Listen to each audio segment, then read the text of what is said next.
Hello students. आपने अब 12वीं का पहले पार्ट का ठोस अवस्था का लेक्चर नंबर 4 लेके आ गए हैं। तो उसमें अब देखिए क्या क्या मेन पॉइंट्स हैं। आपने एक इसमें पढ़ाता है जो अपने पहले इसमें बुक में पहले आ गया है, उसे अपने बोलेंगे बहु क्रिस्टल। तो आपने पढ़ा है क्रिस्टल क्या होता है, अक्रिस्टल क्या है। अभी आ गया बहु क्रिस्टल।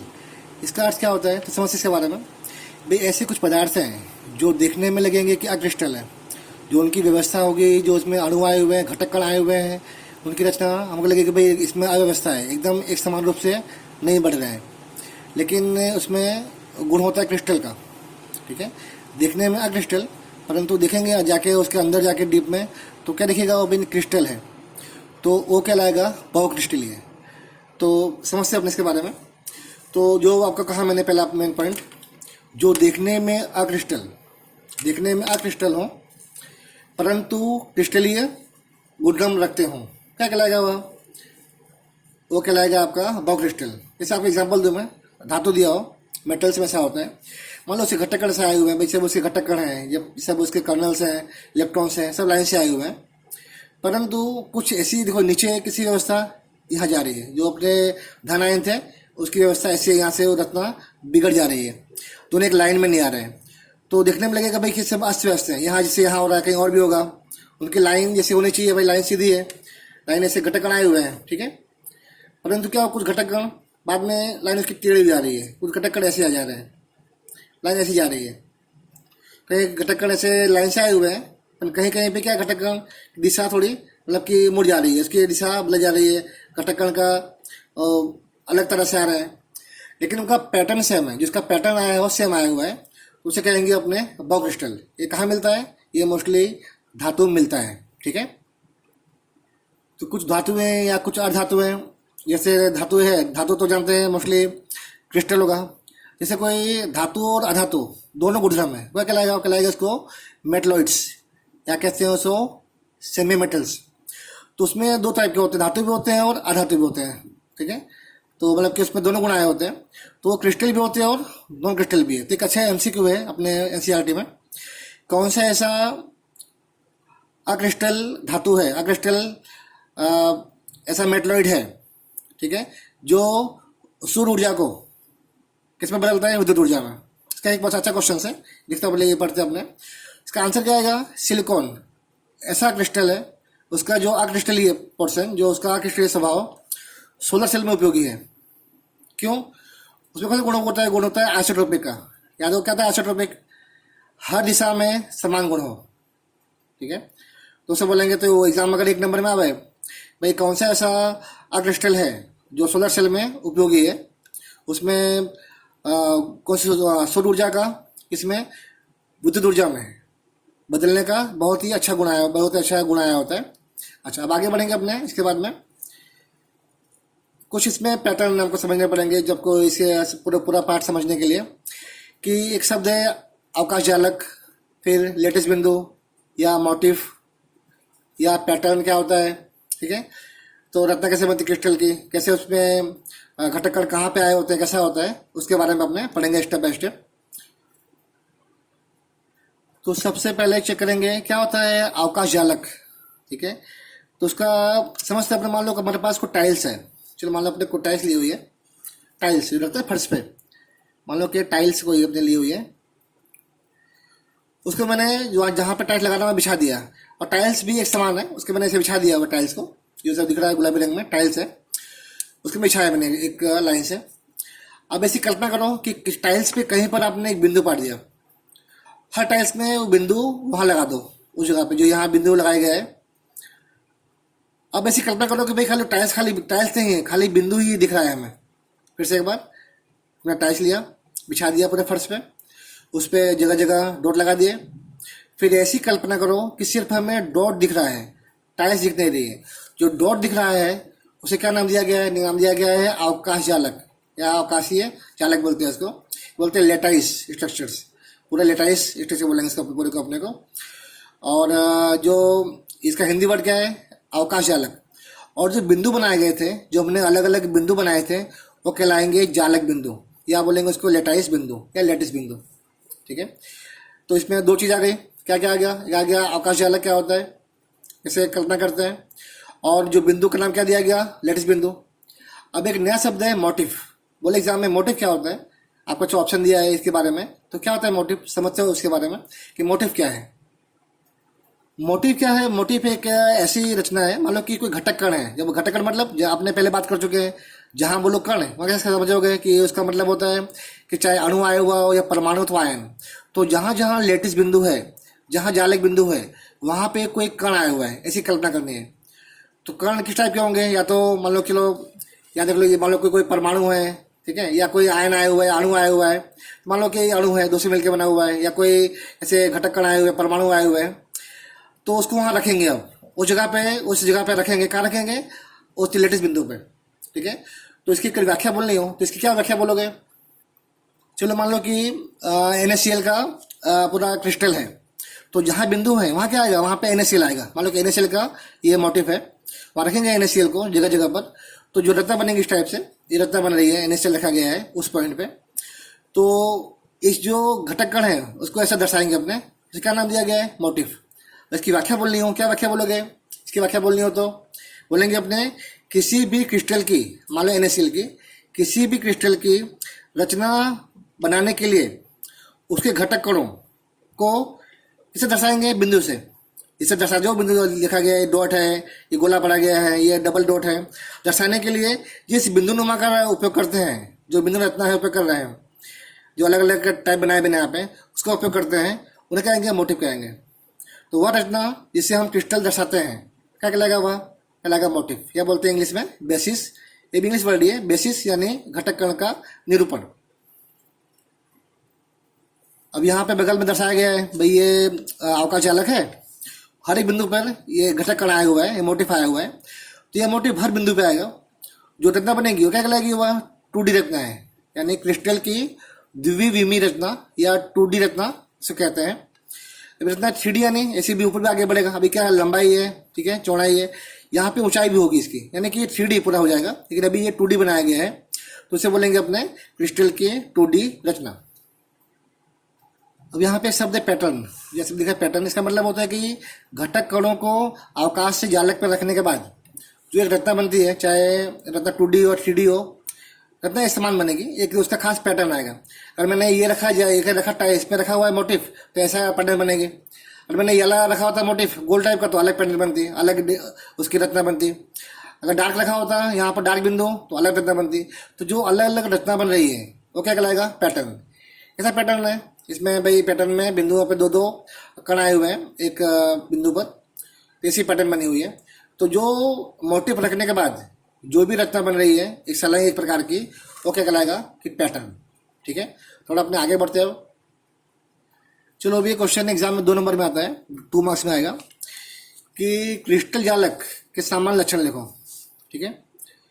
और अथवा ये जो इकाई कोश क्या होता है, एक यूनिट सेल किसे कहते हैं, उसके बारे में अपने पढ़ेंगे। पहला क्वेश्चन क्या था अपना, मेन जो क्वेश्चन है कि जो अपने जालक दिखे पीछे, जालक बना था 2 विमीय, ठीक है। अगर वो रचना पर 3D बन रही है तो क्या बन जाएगी, वो कहलाएगी जालक। तो जालक हर अलग टाइप का होता है, जैसे कि मोटिव अलग अलग है, जालक भी अलग अलग होगा। देखते हैं अपने इसके कुछ गुण क्या क्या है। चलो मान लो कि यहाँ पे एक रत्न बनाई गई है, ये पूरा बिंदी बनाई गई है, जालक बिंदी है। क्या कहलाए, जालक बिंदु आपने पढ़ा हुआ है पिछले उसमें टॉपिक में। यहाँ लेटेस्ट बिंदु है, ये जो बिंदु बनाए गए हैं उसमें घटक रखेंगे अपने, तो क्या बन जाएगा, वह मोटिव कहलाएगा। और मोटिव रखने के बाद जो रत्न बनेगी वो कहलाएगा पूरा पैटर्न बन गया। रत्न का 3D बनेगी रत्न, तो क्या कहलाएगा, वह कहलाएगा वह उस जो भी स्फटिक है या क्रिस्टल का जालक कहलाएगा। इसका 3 लक्षण है। लक्षण नंबर 1, जो भी इसमें अपने जो एग्जाम में लिखना हो पहला पॉइंट, तो लिखेंगे पहला पॉइंट कि जालक में रहे हुए प्रत्येक बिंदु को जालक बिंदु कहते हैं। अपने बुक में दिया हुआ है, आपने पढ़ा भी होगा। नंबर 2 पॉइंट बोलेंगे अपने, जालक बिंदुओं, जो जालक बिंदु आए हुए हैं उसमें एक घटक कण का, उसका मतलब क्या है कि बिंदु यानी क्या, कोई बिंदु वहाँ पे एक कण आया हुआ है, ठीक है। वहाँ पे एक हर जगह पे घटक कण आया हुआ है, मोटिव आया हुआ है हर जगह पे। तो चाहे कण क्या हो सकता है, चाहे वह घटक कण क्या हो सकता है, चाहे अणु हो या परमाणु अथवा आयन हो, ठीक है। अच्छा, अब लास्ट पॉइंट, यदि इसको जोड़ रहा हूँ मैं, यदि इसको जोड़ूंगा, अगर जोड़ा जाए इन बिंदुओं को, तो क्या अपने जोड़ने बनेगा, एक रत्ना मिलेगी, ठीक है। क्या कहलाएगी रत्ना, ज्यामिति रत्ना कहलाएगी। कैसे, जैसे मान लो कि इसको जोड़ रहा हूँ मैं, कि मान लो जोड़ रहा हूँ इसका, मैंने चलो जोड़ा मैंने, चलो भाई ये इसको मैं ऐसे जोड़ रहा हूँ, ठीक है, ये जोड़ा मैंने, ठीक है, लाइन को ये जोड़ दिया, यहाँ भी जोड़ दिया मैंने, तो ये बन गई रत्ना एक, ठीक है। ये कहलाएगा भाई, ये एक पैटर्न बन रहा है, तो इसके बोलेंगे अगर ये 3D बने तो क्या कहलाएगा, हुआ कहलाएगा एकक कोष कहलाएगा। नंबर से मान लो ऐसे रत्न बना रहा हूँ मैं, ये भी क्या है, इसका ये बनाया पैटर्न मैंने, ऐसा पैटर्न आ रहा है, बार बार ऐसा आ रहा है, अथवा कहीं कहीं आपको ऐसा मिलेगा, ऐसा बना पैटर्न, ठीक है, इसको जोड़ा जाए, यानी कि अपने को जो भी लेटेस्ट बिंदु है, जालक बिंदु को जोड़े अगर, तो हमको अलग अलग क्या मिलेगी, ज्यामितीय रचना मिलेगी। रचना वर्गाकार है, ठीक है, या सारे कोण है अलग है, ये भी मतलब कि वो वर्ग नहीं, 90 कोण नहीं है, पर चौरस टाइप का है, और ये हेक्सागोनल है, तो रचना अलग अलग मिल रही है, क्या कहलाएगा वह, ज्यामितीय रचना।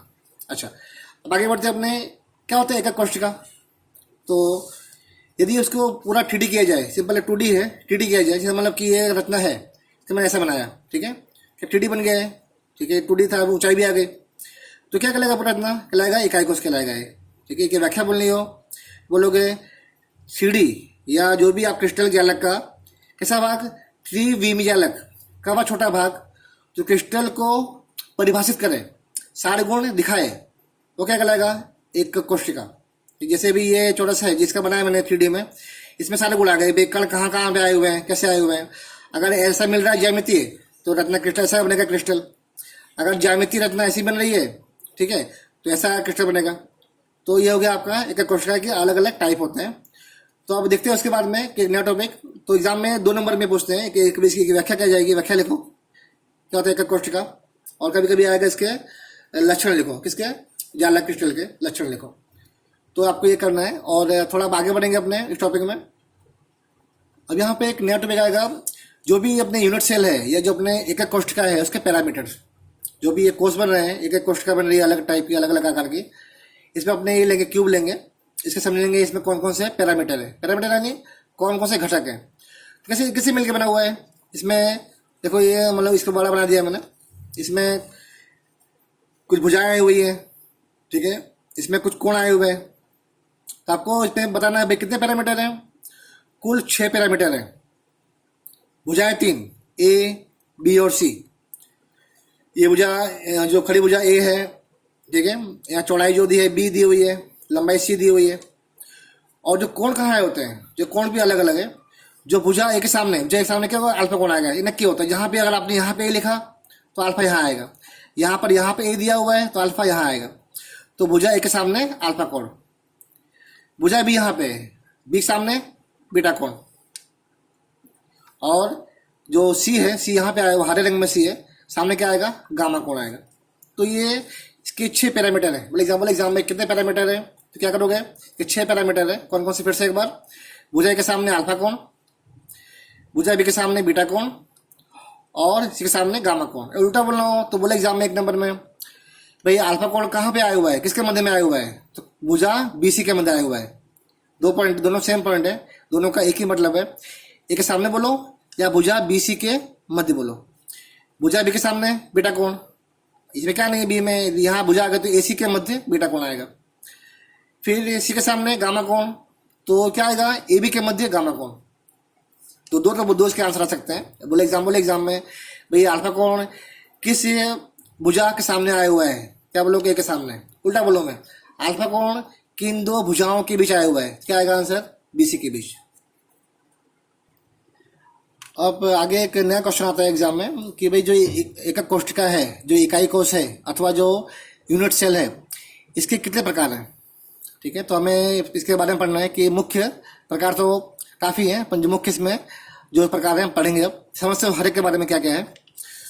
तो यहाँ हमने कुछ 4 अलग अलग आकृति बनाई गई है, समझते हैं हर एक आकृति के बारे में, वो का मतलब क्या है फिगर का। तो पहला क्या लिखा है यहाँ पे अपने कि 4 कोष्ठिका, अलग अलग कोष्ठिका है, इसके मुख्य 4 टाइप होते हैं। तो पहला होगा यहाँ पे बोलेंगे अपने आधे एकक कोष, सब सिंपल कोष। एक क्यूब है, ठीक है, वो वर्ग घन बनाया गया है, उसके 8 कोने हैं, 8 कोने पे 8 अलग अलग कण आए हुए हैं। जहाँ से देखिए आपको समझोगे भाई यह आधे एकक कोष है,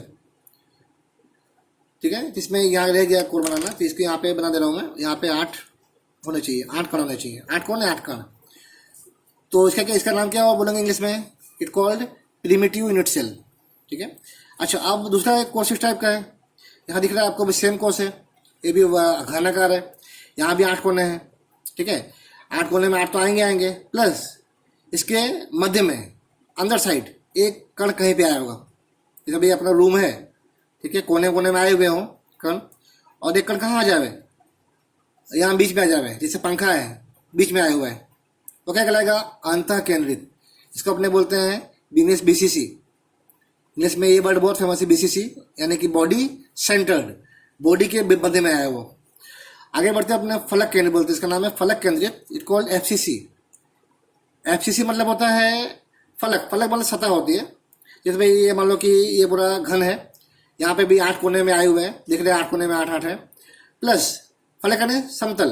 जैसे मान लो कि आपका फलक हो गया है ये, जैसे आप घर में बैठे हो, जो आपके ऊपर दीवार पूरा एक फलक है, जो ऊपर की छत है एक पूरा फलक बन गया, नीचे फर्श 2 फलक, आपके दाएं साइड, ठीक है, एक दीवार होगी और तीसरा फलक, बाएं साइड दीवार चौथा फलक, सामने बैठे हो वो दीवार 5 फलक, और जो आपके पीछे वाली दीवार 6 फलक।